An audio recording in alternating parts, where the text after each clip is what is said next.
Olá, pessoal.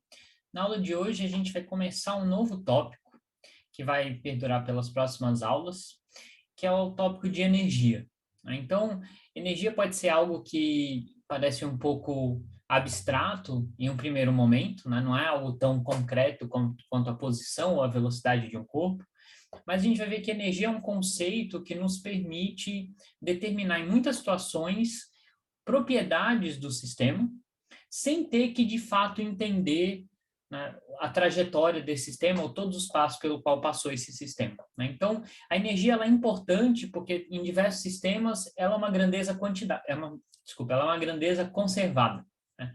Então, sob certas condições, a gente vai ver que essa grandeza que tem uma expressão matemática, ela vai ser constante ao longo de toda a evolução do meu sistema, e por ela ser constante, a gente vai conseguir determinar certas propriedades do sistema sem ter que conseguir, de fato, resolver, né, por exemplo, a trajetória do sistema. Então, é um conceito extremamente útil e nos permite estudar sistemas complexos e entender algumas propriedades desses sistemas sem ter que, de fato, resolver a segunda lei de Newton para o sistema e assim por diante.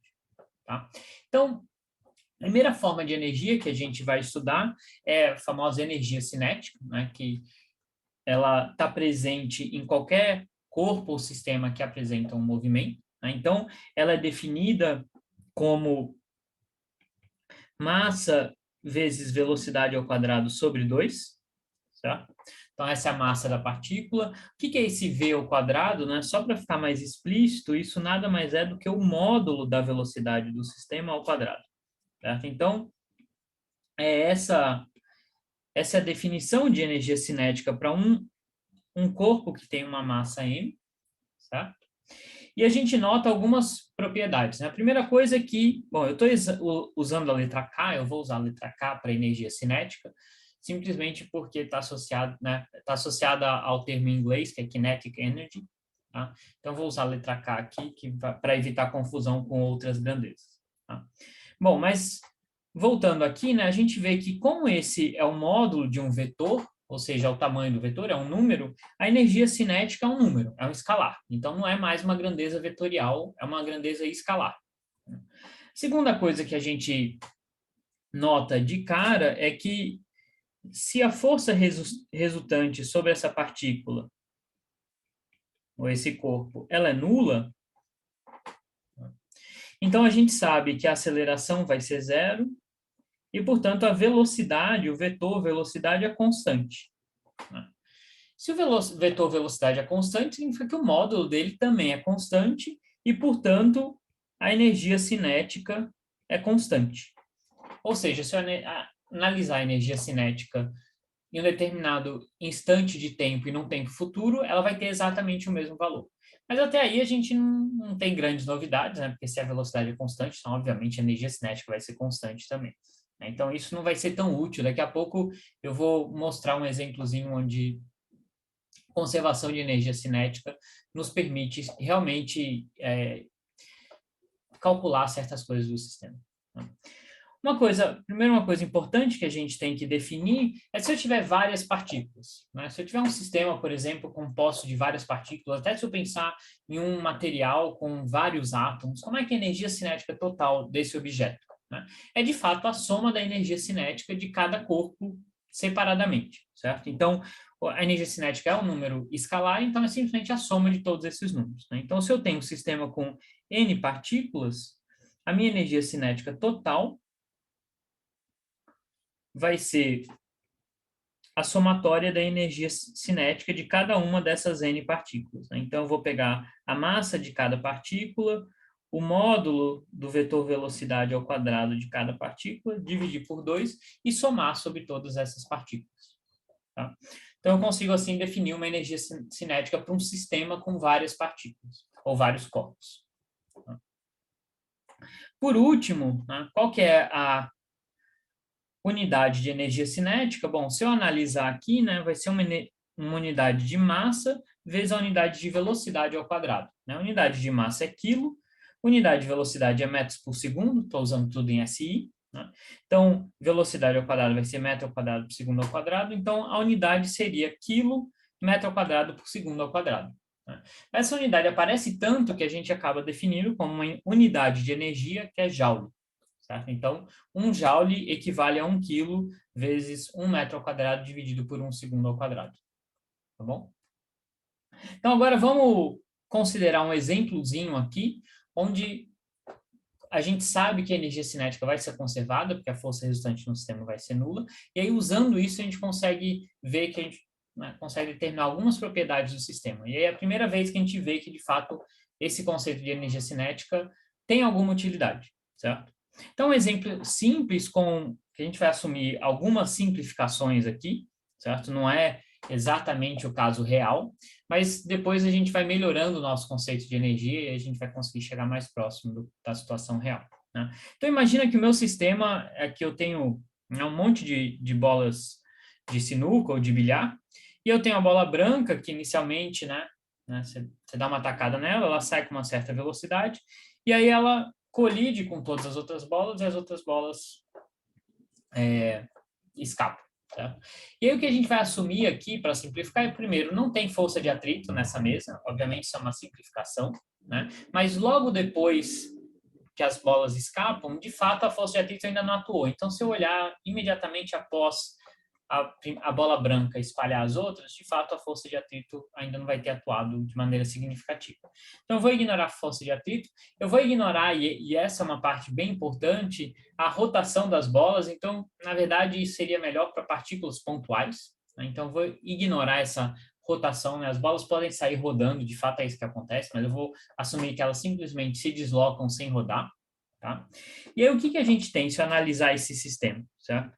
E aí, o meu sistema, eu posso definir o sistema como eu quiser, né, como for conveniente para mim. Eu vou definir o meu sistema como todas as bolas. A bola branca, que aqui é vermelha, e as demais bolas que eu estou chamando de azul aqui. Tá? Esse vai ser o meu sistema, todas essas partículas. Então, a energia cinética total do meu sistema vai ser a soma da energia cinética de todas essas partículas. Se eu olhar para o meu sistema como um todo, quais são as forças externas que atuam nesse sistema? Né? Bom, eu tenho para cada bola, eu tenho a força normal e a peso. Né? A peso é devido à atração gravitacional com a Terra, a normal é devido ao contato com a mesa, mas essas duas se cancelam, certo? Então, a força resultante dessas duas forças aqui é zero. E aí eu teria também uma força de atrito, mas eu estou negligenciando isso. E aí, no momento da colisão, vocês podem pensar, não, eu tenho uma força de contato, né, da bola branca com as outras bolas, e uma bola vai bater na outra, e pode ser um movimento super complicado, né? A bola branca bate em uma, que bate em outra, que bate em outra, e pode ser uma coisa super difícil da gente conseguir descrever. Né? Mas o que a gente sabe? A gente sabe que todas essas colisões acontecem, né, geram forças que são internas ao meu sistema. O que eu quero dizer com isso? São todas forças que aparecem como pares ação e reação. Né? Então, imagina que eu estou olhando no momento da colisão, ou logo depois da colisão, e aí eu tenho aqui, né, a bola branca que bateu com a outra bola, que está batendo nessa daqui, essa daqui ela já escapou e está batendo nessa daqui, então tem todas essas bolas colidindo. Mas todas essas bolas, elas vão aparecer em pares ação e reação. Desculpa, todas essas forças vão aparecer em pares ação e reação. Então, por exemplo, essa bola azul vai fazer uma força menos F2 na vermelha, ou se a gente quiser pensar assim, a bola vermelha vai fazer uma força F2 na azul, devido a esse contato aqui, e aqui eu vou ter o par reação, a azul faz na vermelha. Né? Essa bola azul faz uma força F1 nessa daqui de cima, e a de cima faz uma força menos F1 na de baixo, por causa da terceira lei de Newton. Então, tem todos esses pares de ação e reação. Né? Por exemplo, essa bola azul faz uma força F3 nessa outra aqui, e ao mesmo tempo essa faz uma força menos F3 nessa daqui. Então, eu tenho todos esses pares de ação e reação. Se eu somar todas essas forças, a soma vai dar zero, né? Porque eu vou ter exatamente um cancelamento par a par. Certo? Então, eu vou ter, por exemplo, F1 mais menos F1, mais F2, mais menos F2, e assim por diante. E, obviamente, isso daqui vai dar zero. Então, se eu considerar o meu sistema, mesmo que eu considere essas forças entre os sistemas, a força resultante total do meu sistema é nula. Né? Se a força resultante total é nula, mesmo considerando essas colisões, significa que a energia cinética total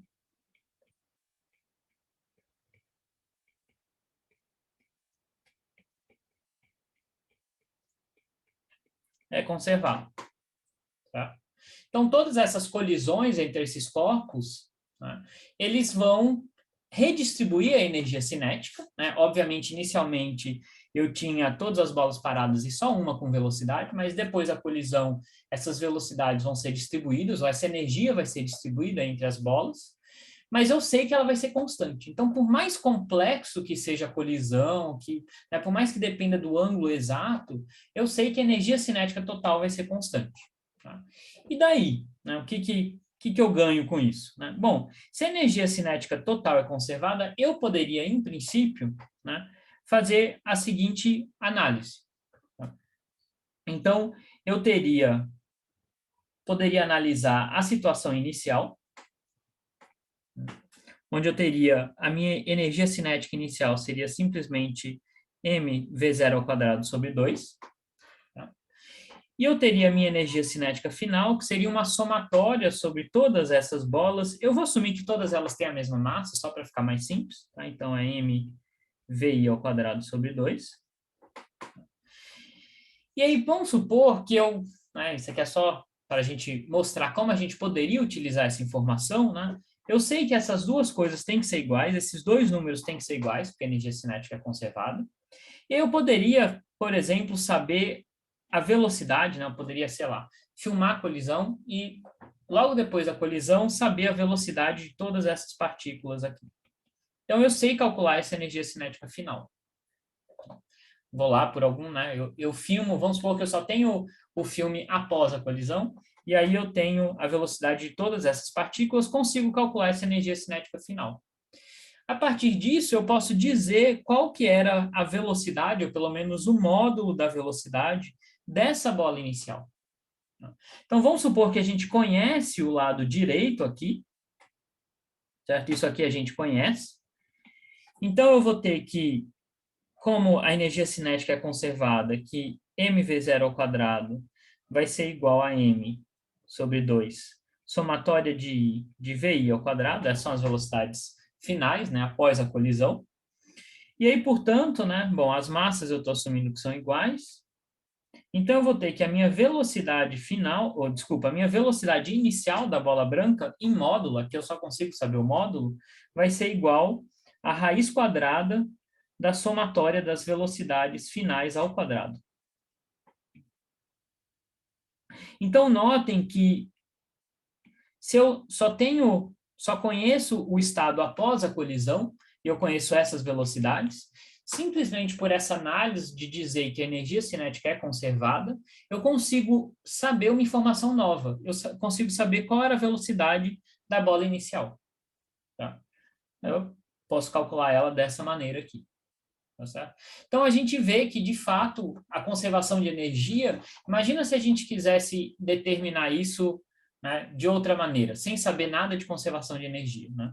Eu teria que, de fato, saber a trajetória exata de cada uma das bolas, reconstruir essa trajetória e ver como é que as forças atuaram entre elas para conseguir, né, saber o que aconteceu aqui, qual que era a velocidade inicial.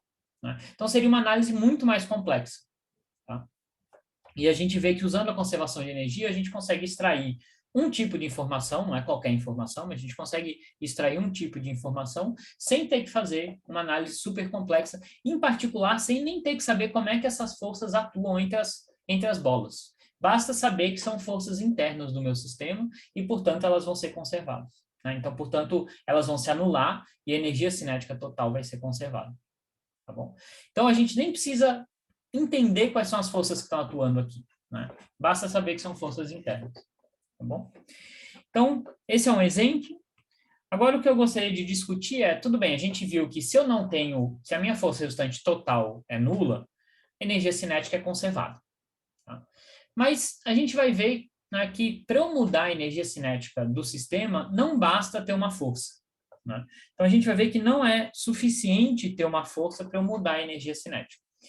E isso dá mais ou menos para intuir, né? Vocês poderiam pensar, não, mas se eu tenho uma força, eu tenho uma aceleração, e se eu tenho aceleração, a minha velocidade vai mudar. Se a minha velocidade vai mudar, a energia cinética vai mudar. Mas lembrem que a energia cinética só depende do módulo da velocidade, não depende da direção e do sentido. Então, pode ser que a minha força esteja só mudando a direção e o sentido da velocidade, mas não o seu módulo. Então, não é qualquer força que vai mudar a energia cinética. Então, a gente vai querer entender quando que a energia cinética muda, e para isso eu vou discutir 3 exemplozinhos bem simples, onde a gente consegue resolver todos, né? Saber a trajetória do sistema, saber tudo que está acontecendo, e aí a gente consegue investigar o que acontece com a energia cinética. Então, o primeiro exemplo simples, extremamente simples, é um bloquinho deslizando aqui em uma dimensão, e eu tenho uma força externa atuando nesse bloquinho. Então, e é uma força constante. Então, eu sei que essa força vai gerar uma aceleração e essa velocidade vai aumentar. Certo? E, então, se eu tiver a minha energia cinética inicial aqui, ela seria mv0 ao quadrado sobre 2, a energia cinética final seria mvf ao quadrado sobre 2. E aí, como é que eu sei que essa força vai mudar essa energia cinética, né? Porque a minha velocidade vai aumentar. Tá? Mas, né, do quanto vai mudar essa energia cinética? Como é que a gente pode calcular isso? Bom, posso calcular de diferentes maneiras, né? Como a força é constante, a aceleração é constante, então eu sei que a velocidade, por exemplo, vai ser igual a v0 mais a t. Né? Mas aqui, né, só para a gente colocar numa forma que vai ser mais útil depois, a gente vai considerar Torricelli. Então, a gente vai aplicar Torricelli nessa direção, né, no eixo x. Se a gente fizer isso, a gente sabe que a velocidade final ao quadrado vai ser igual à velocidade inicial ao quadrado, mais 2 vezes a aceleração x e o deslocamento em x. A aceleração x aqui nada mais é do que o módulo da minha força sobre m. A força está para a direita, então esse é um número positivo. Então, a minha velocidade final ao quadrado vai ser igual a v0 ao quadrado mais 2fe sobre m, Δx, esse Δx é o quanto se deslocou esse bloquinho. Então, notem que se eu multiplicar essa equação por m sobre 2, né, então eu multiplico na esquerda e na direita por m sobre 2, então aqui eu tenho m sobre 2, m sobre 2, aqui eu vou ter m sobre 2, né, eu tenho justamente uma relação entre as energias cinéticas. Né? O lado esquerdo vai ser a energia cinética final, o lado direito vai ser a inicial, mais Fe ΔX. Porque esse M corta com esse M, esse 2 corta com esse 2. Né? Então, esse que é um exemplo super simples, eu consigo verificar que, de fato, a minha energia cinética mudou. E ela mudou de Fe ΔX, né? Onde Fe é o módulo da força. Então, nesse caso aqui, eu consigo determinar quanto a minha energia cinética está mudando. Vamos guardar essa informação por enquanto. Agora, vamos considerar o seguinte caso, né? Onde a força agora é uma força de atrito. Tá? Portanto, ela está contra o movimento. Né? Nesse caso, a minha força vai estar diminuindo a minha velocidade, então eu sei que a energia cinética vai reduzir. Né? De quanto ela vai reduzir? Bom, eu faço exatamente o mesmo raciocínio. Né? De novo, eu vou aplicar a Torricelli. Então, eu vou ter que a velocidade final ao quadrado vai ser a velocidade inicial ao quadrado, mais 2ax ΔX. Quem que é o AX agora? O AX é a componente x da aceleração. Né? Que vai ser, nesse caso, menos o módulo da minha força de atrito sobre a massa. Esse menos vem pelo fato de que eu estou escrevendo a minha aceleração como AXI. Então, esse AX, como eu sei, essa aceleração, como eu sei que ela está oposta ao eixo x, esse AX aqui tem que ser um número negativo. Né? Justamente que a força de atrito se opõe ao movimento. Então, nesse caso, eu vou ter que Vf ao quadrado vai ser igual a V0 ao quadrado, menos 2 módulo da força de atrito, que eu vou escrever simplesmente como força de atrito sem a setinha, para indicar que é o módulo, ΔX. E aí eu faço o mesmo truque, multiplico por m sobre 2, E aí eu vou ter que a energia cinética final vai ser igual à energia cinética inicial menos força de atrito ΔX. Então, eu chego nesse resultado agora para a variação da energia cinética. Então, a energia cinética diminuiu dessa quantidade aqui, módulo da força vezes ΔX. Anteriormente, o que tinha acontecido? Ela tinha aumentado dessa quantidade, módulo da força vezes ΔX. Agora ela diminuiu. Então, é óbvio, né? Isso a gente sabe esse movimento, ela diminuiu porque a força estava freando o meu corpo. Né? Mas a gente está construindo, né? Usando esses exemplos para ver se a gente constrói uma expressão geral para dizer como que a energia cinética varia. Tá? Então, o último exemplo que a gente vai considerar, que vai nos permitir visualizar isso de uma maneira melhor, é justamente o caso da força centrípeta. Né? Então, a força centrípeta ele é um caso bem interessante, a gente já estudou ele, né, em detalhe algumas vezes. Ela é uma força, eu não estou dizendo que tipo de força que ela é, mas é uma força que vai gerar um movimento circular uniforme. Tá? E essa força, ela vai ser igual, obviamente, à massa vezes a aceleração do meu corpo, e a aceleração, a gente viu que tem que ser menos ômega ao quadrado, Rzinho. Né? Então, esse vetor aceleração está sempre apontando para a origem. Ômega, a gente lembra que é a velocidade angular, né? Então, ômega é V sobre R. E, portanto, a minha força vai ser menos m ômega ao quadrado R. E a gente lembra que uma das propriedades desse movimento circular uniforme, e está aí o nome uniforme, é que o módulo da velocidade, que é igual a ômega r, é constante. Então, o que essa aceleração está fazendo? Está mudando a direção da velocidade, mas não está mudando o tamanho do vetor, não está mudando o módulo. Então, isso significa que a energia cinética dessa partícula, que está nesse movimento circular uniforme, é constante. Então, esse é um exemplo bem explícito, onde a gente vê que tem uma força aqui, mas essa força não está mudando a energia cinética. Tá? Então, essa força, ela muda a direção da velocidade, mas não muda o módulo da velocidade. Por quê? Porque ela está sempre ortogonal à velocidade. Né? A gente sabe que a força está sempre na direção da aceleração, então ela está sempre formando um ângulo de 90 graus aqui com o vetor velocidade. A força nunca está na direção da velocidade ou na direção oposta, né? O que faria a velocidade aumentar ou diminuir em módulo. Ela está sempre ortogonal, então está só virando a minha velocidade. Então, esse é um exemplo onde eu tenho uma força, mas a energia cinética é conservada. Né? Então, a gente vê que para a energia cinética mudar, não basta ter uma força. Essa força tem que satisfazer algo a mais. Né? E aí eu não vou derivar isso daqui, mas vamos ver se a gente consegue intuir o que é, qual é a condição para a força, que a força deveria satisfazer para eu conseguir mudar a energia cinética do meu corpo. Né? Então, se a gente resumir, né, os 3 casos que a gente tinha aqui, no primeiro caso, onde a força estava na direção do deslocamento, certo? Eu tinha que a variação de energia cinética era simplesmente FE ΔX. Né? Então, a variação da energia cinética é a final menos a inicial. Nesse caso aqui, a variação de energia cinética foi menos o módulo da força vezes ΔX, que era a força de atrito.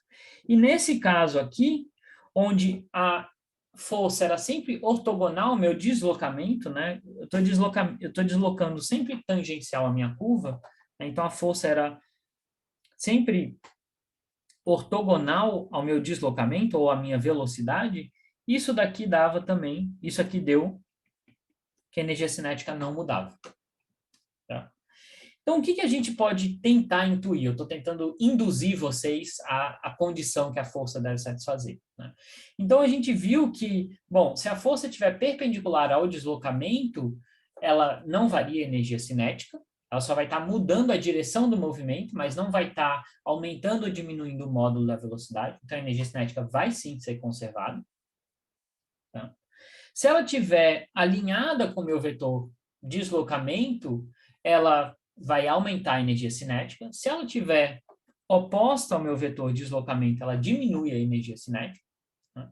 Então, de maneira geral, a gente pode dizer que, a gente poderia intuir, eu obviamente não estou demonstrando, estou intuindo para vocês, que a variação da energia cinética seria dada por essa expressão aqui.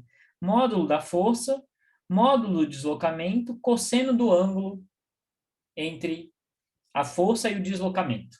Né? Então, esse cosseno do ângulo consegue explicar esses três casos aqui. Né? Nesse caso, o ângulo era zero, então eu tenho simplesmente força vezes deslocamento. Nesse caso, o ângulo é 180 graus, que o deslocamento está em uma direção, a força está no outro. Então, daria um sinal de menos aqui, daria menos força vezes deslocamento, em módulo. E nesse caso aqui, o ângulo é 90 graus, então daria zero. Portanto, eu conseguiria explicar esses três casos com essa expressão. Tá? Então, na verdade, a gente vai ver que para haver uma variação da energia cinética, não basta ter uma força, essa força tem que, né, atuar no meu movimento de tal forma que ela não seja ortogonal ao movimento, e o quanto ela vai alterar a energia cinética é dada por essa expressão, que vai nos levar a definir uma nova grandeza, que é extremamente importante também, que é o trabalho.